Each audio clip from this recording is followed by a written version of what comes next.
Hello, Capricorn. Welcome to the Plaid Sheep Oracle.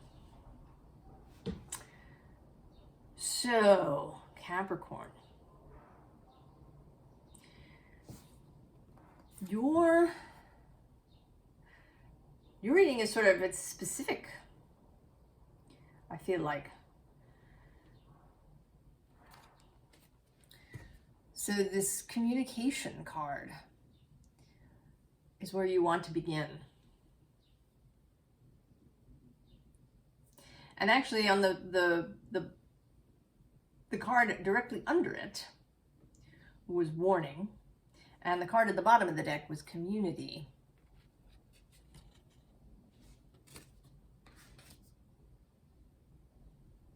And then the other card that wanted to come out was this 12th house introspection card.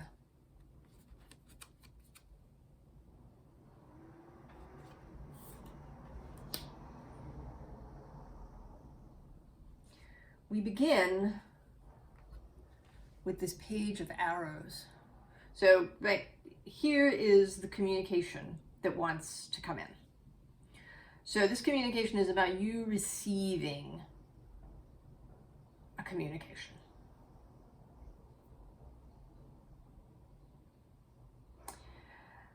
And I think that there's a mixture, that for some people this communication is from a person, another human being. And then for others, it may be an internal communication. Because the card under this little red is the shaman, who is, right, he's a person, a human being, who has maybe some piece of information for you, a truth perhaps, a clarity. And then under him is this journey card with these carrion crows that feels more like spirit.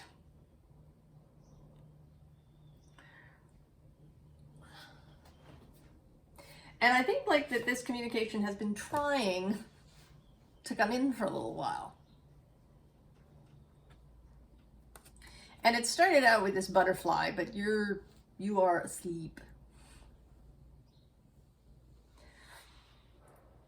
Right? There's probably, a butterfly is probably not going to wake you up if you're deeply asleep. Right? It's too gentle, too light. I also think that maybe the message has been trying to find you where you are not.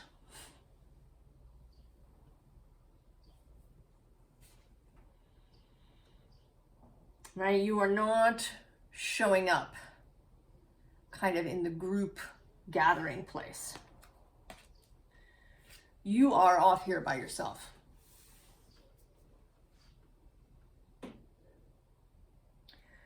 So I don't know if you've been, sort of maybe actually physically isolating yourself from other people, or if this is a metaphorical isolation.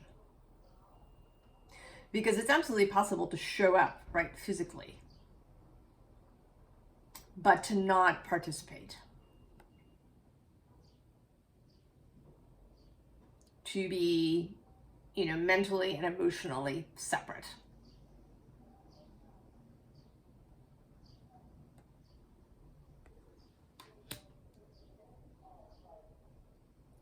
So you are not, right? You're not showing up. And this could be in a work context. But I have the sense that it's more personal than that. That maybe it's in a family or relationship or friendship kind of context.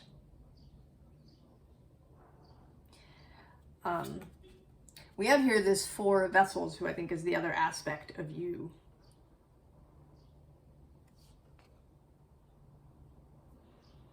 Right? You're not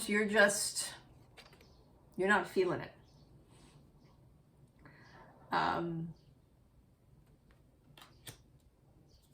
And here too, this Page of Cups is today looking really wary. Like this otter has heard something. And the first reaction is caution and maybe even fear.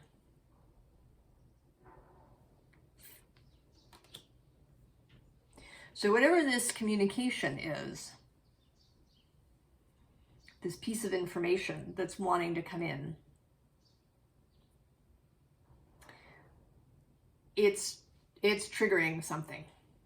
And I think that's why this 12th house is out here. Because the 12th house is stuff that is hidden even from ourselves. Right? The four water, if we want to call them the water houses, they're associated with water signs. So the 4th house of home, it's associated with Cancer. And then the 8th house of taboo things, that's associated with Scorpio. And then the 12th house, which is associated with Pisces. Although the houses and the signs are not the same thing. There is, right, there's a connection and association, but they are not the same thing.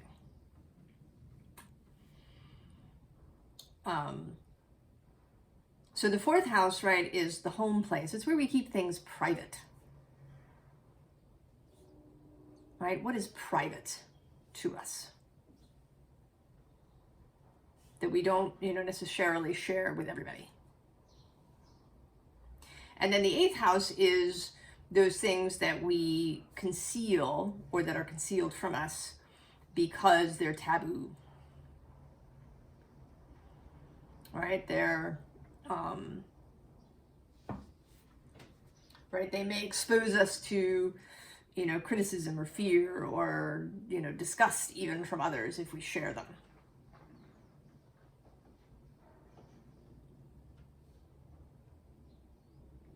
And then the 12th house is those things that are hidden even from us, the unconscious realm. So there may be something hiding that is the thing that's making you really uncomfortable with whatever this communication is.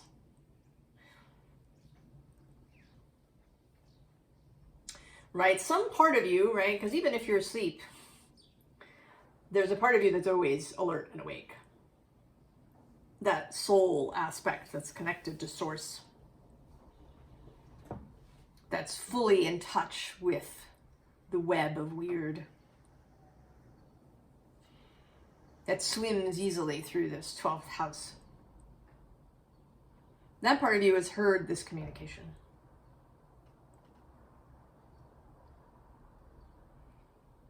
And so, right, it's something has been triggered and you're staying away from it.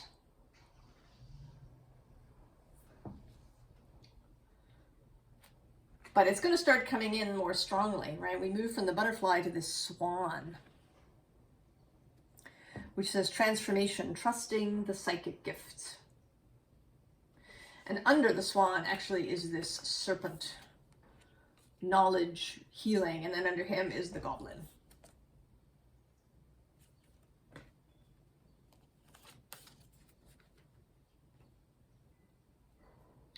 So this communication that wants to come in is going to create some sort of change in your life. And it's a change that some part of you finds deeply uncomfortable or even frightening.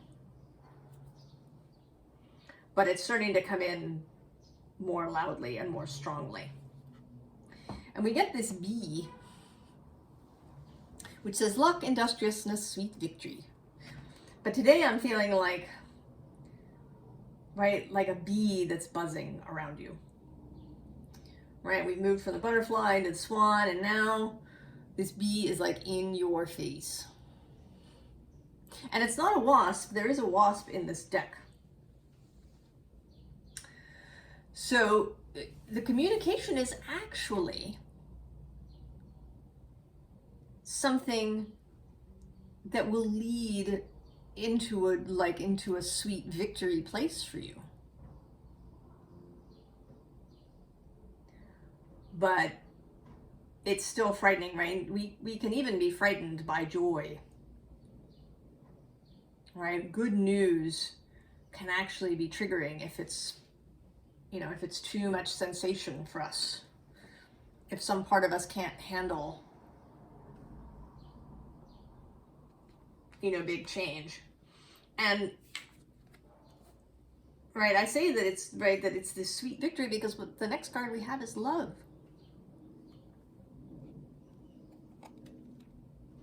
But this is kind of an odd love card,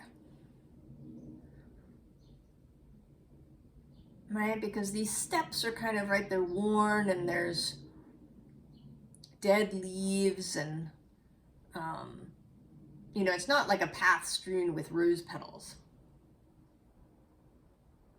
So love is the basis of this image, of this message, this communication. But its appearance to you is, right, not so nice.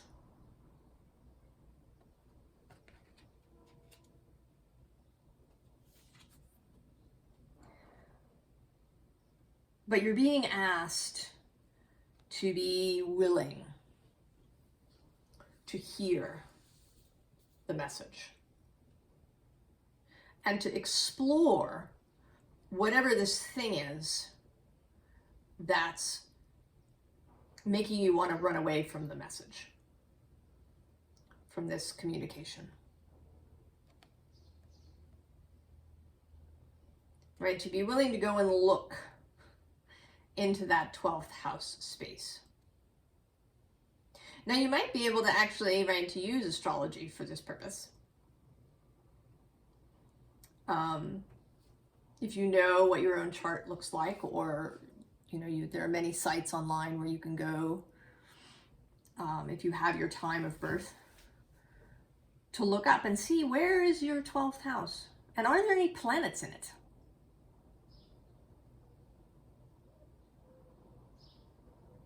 Right? What sorts of things, you know, if you have, you know, Saturn in the 12th house, it may be that you've been restricting yourself in some way, even though you can't see it, right? There's some sort of unseen governor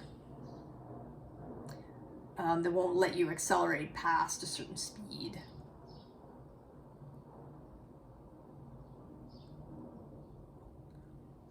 Or if,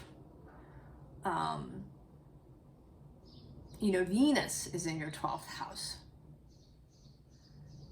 it may be that what you love, right, what you really love and value is sort of unseen to you.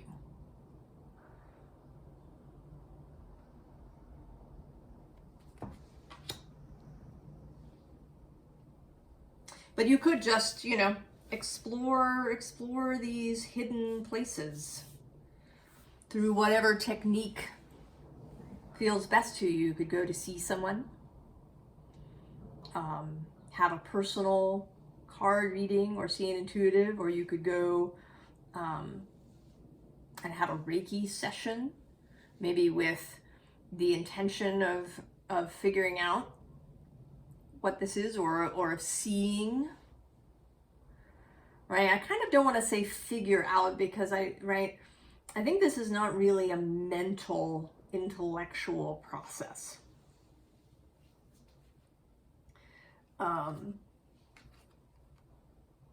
The next card that comes out is this Knight of Pentacles, and I feel like this is your outward appearance.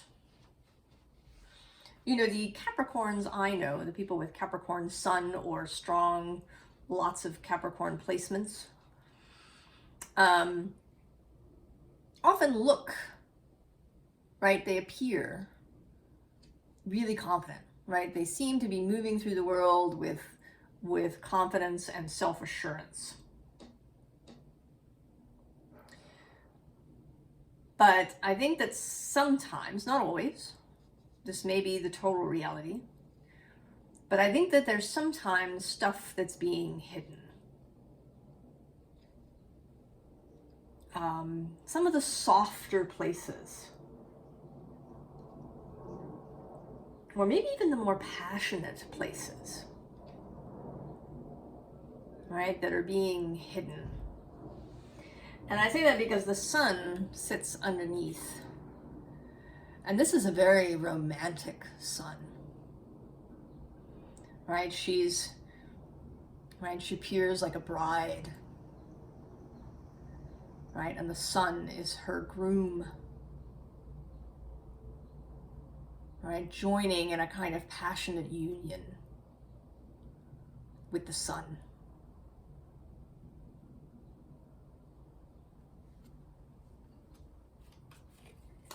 Right? This is a space where fire signs, right? Like Leo moves, right? Through these passionate places. But I think it can be a little uncomfortable for you, Capricorn. Perhaps, right? We have this Four of Wands, and I think this is you, right? You're leaning back away from this other figure that's moving towards you in a kind of passionate way, right? Wands behind them.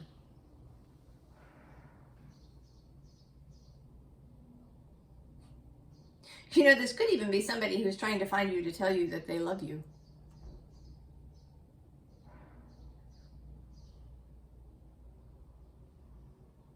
You know, that they want to build something with you. And you are avoiding it.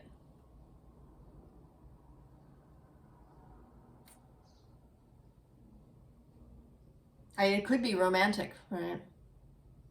This is a Four of Wands. It could be somebody who wants to build a life with you. You know, whether that includes a legal marriage or not. Right? They really want to commit. Or it could be somebody who wants,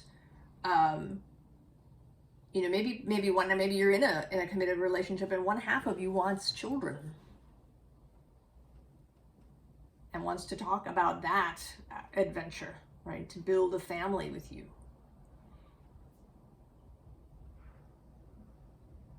Or it could be somebody who really wants an intimate friendship, right? Right? Someone who wants to be emotionally and mentally intimate, to tell you, you know, their deepest wishes, their dreams, and then to hear yours.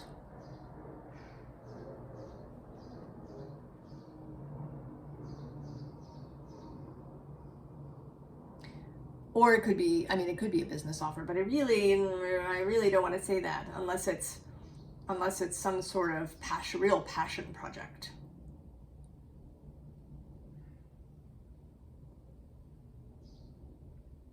That they have and they want to draw you into it. But you are leaning back away from it. And then there's this against time thing. And I don't think this is about time specifically. I think this is just somehow how you feel.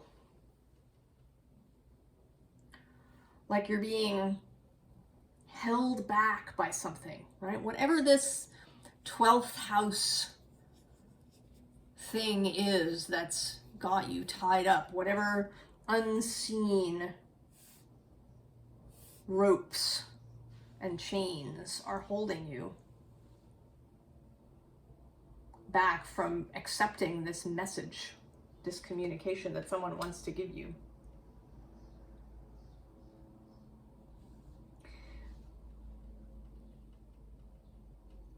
So what your energy is wanting to tell you is that this is just, right, this is a rough patch.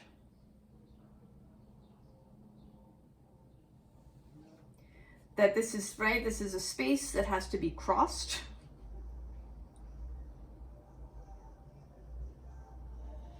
Some difficult feelings, perhaps, and maybe difficult truths that you're going to have to encounter. But it's just a rough patch, right? It's not the entire rest of everything. You don't have to live here. You just have to cross it. And then you can kind of come into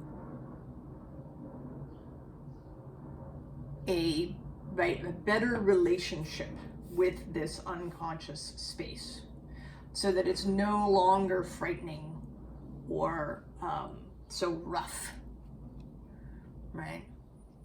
That if you enter into this sea spirit energy, perhaps your sea goat aspect, you can start to move with greater comfort in these unconscious spaces. And you may even find really beautiful things. Right? The 12th house isn't just about, deep, dark, difficult secrets. Right? It's anything that's hidden from us.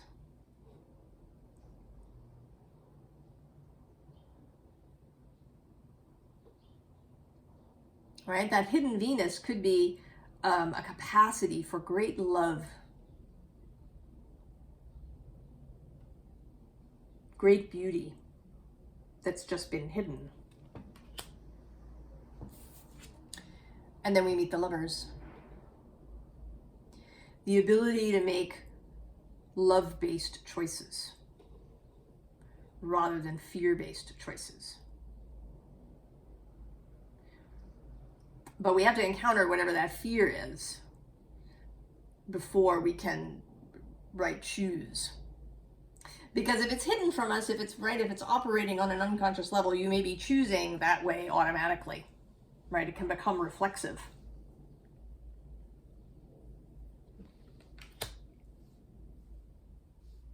But if you're going to fully consciously hear this beautiful communication that wants to come in for you, then you may have to figure out what it is that's making you deaf to it. So we have this Queen of Cups who is, Cancer, across the way from you. But this particular queen always seems a little weepy to me. And she is technically Guinevere in this deck.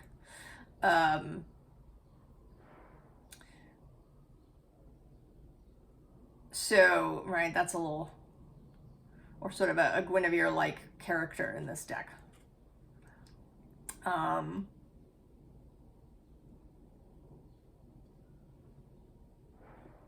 So I think that maybe part of it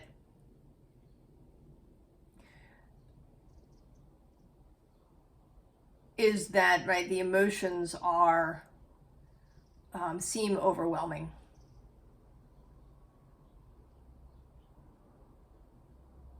That it seems overwhelming. And the Seven of Cups is right under it, right? Which also feels like, not like choices today, but like too many different emotions overcoming you. And that leads us to this Ten of Wands energy. But this Ten of Wands is the sun coming up. This is dawn.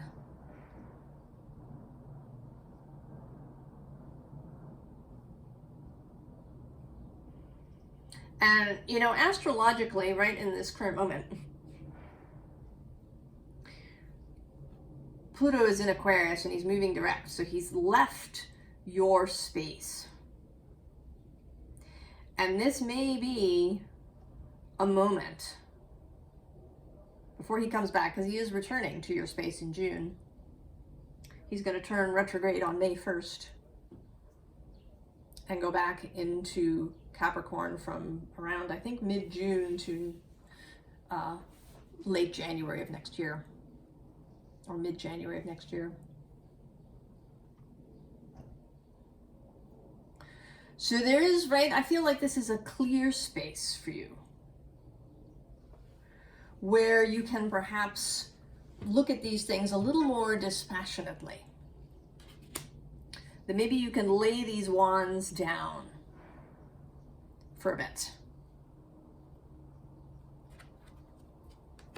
and enter into this moon space with more confidence, Diana is a huntsman, She's a very dynamic, kind of Capricorn-y figure, actually, for a moon goddess. we call the waxing crescent Diana's bow, right? She's the huntress. So it is possible, right, to engage with emotions without being overcome and end up as a puddle. Right? That you can access this Diana archetype energy of engaging with the moon in a dynamic way.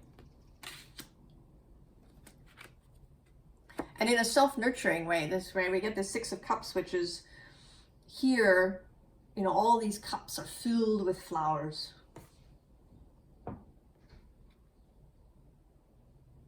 Right? These cups have been nurtured, right? Somebody's been taking care of these cups. They planted the seeds, and then they've been coming out and watering and weeding and doing other things, right? These cups have been nurtured.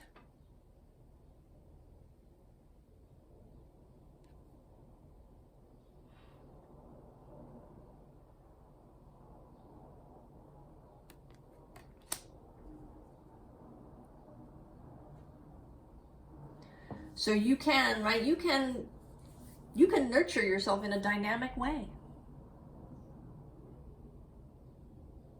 You know, certainly all the Capricorn suns and heavy Capricorn people I know really like, right? Like they like to do action and you know, getting their hands in the clay and doing the work is what they like. Right? The Capricorn cards are the 2, 3, and 4 of Pentacles and the Queen of Pentacles.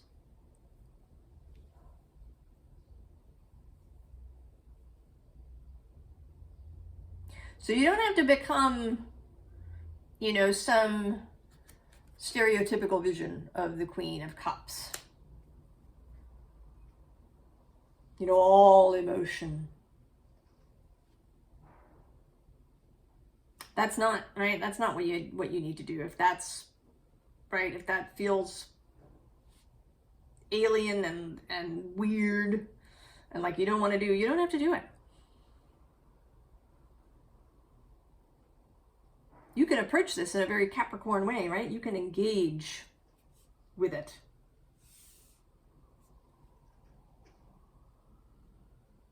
You can be curious. You can know that you have your own stability so that you can engage in this work. To find out why, right? What is it that's causing you to turn your back on this lovely communication that wants to come in from someone? And I really feel like it's a human being. I don't think this is some sort of download that you're avoiding. I think this is something that somebody wants to tell you or ask you or offer you.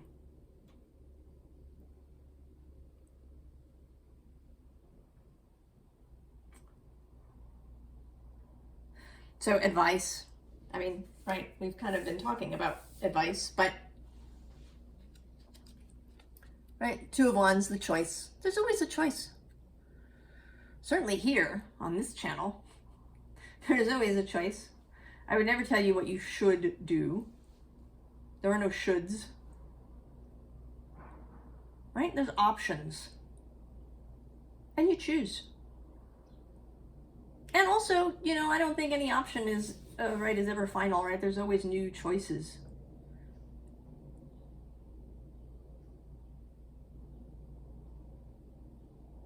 You know, you have to decide what you want for yourself in the moment. Right? The Emperor does sit underneath. And I often think of the Emperor as really being more Capricorn-y in many ways than Aries-like. Certainly he is cardinal energy. Right? All the cardinal signs have an element of the Emperor.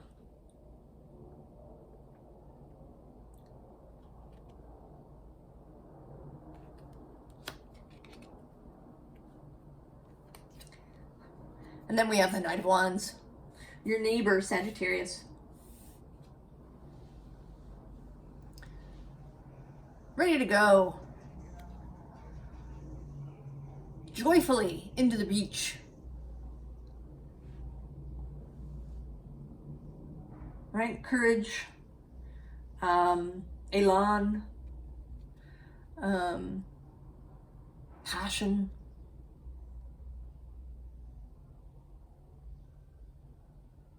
You can allow yourself these things. Right? You've got Sagittarius in your chart somewhere.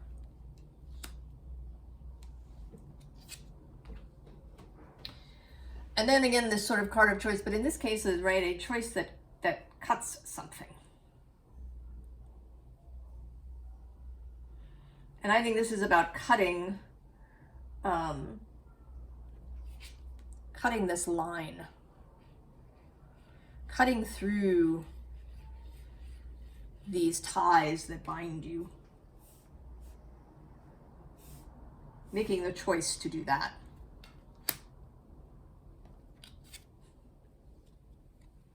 And then this Eight of Pentacles, who,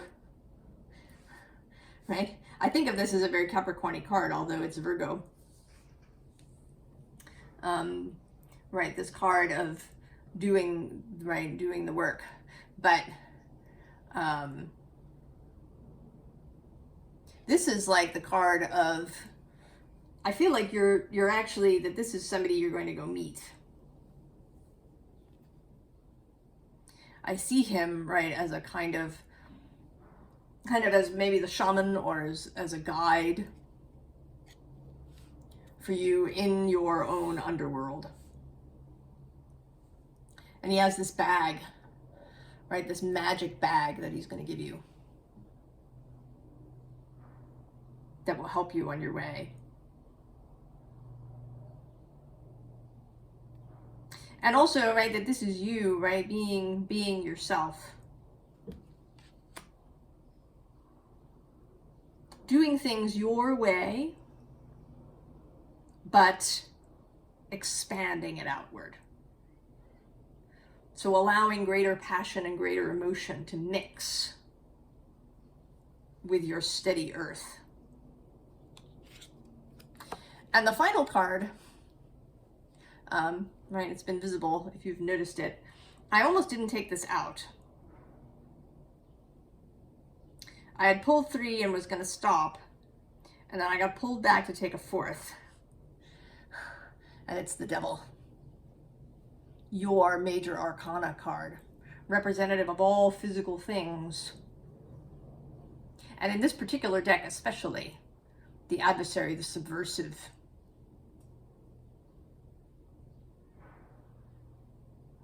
The being who acts from desire, from pleasure, from expansion, from passion.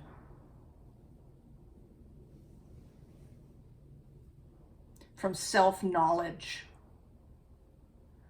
Not caring, right, what the rules say.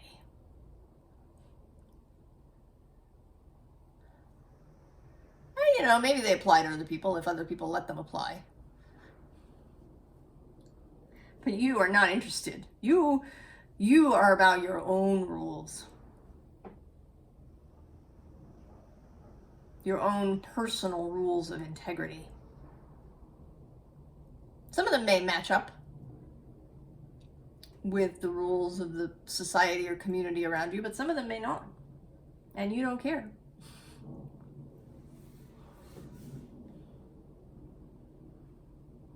Right, to find this place, this level of comfort, of sovereignty, of self-confidence, self-assurance, ease.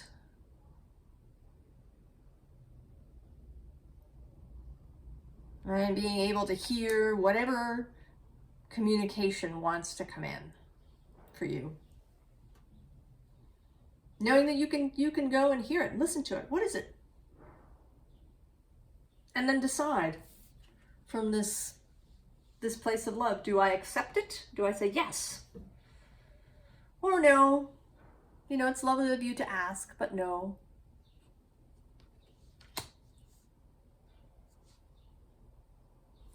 I mean, I do think, Capricorn, that that this is something that you're going to want to say yes to, but that's not a certainty. Nor am I advising you, of course, one way or the other.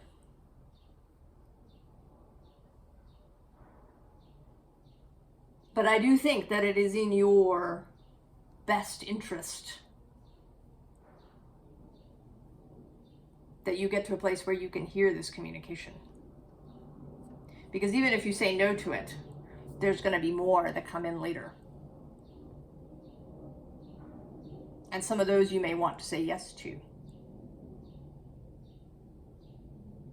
But it is in your best interest to be your most expansive and self-assured and self-aware.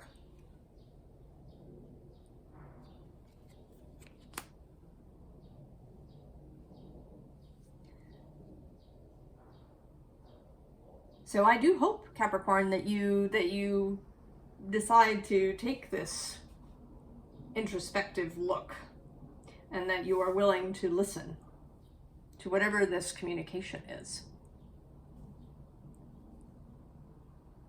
And I wish you the very best. And I will see you next time. So long, Capricorn.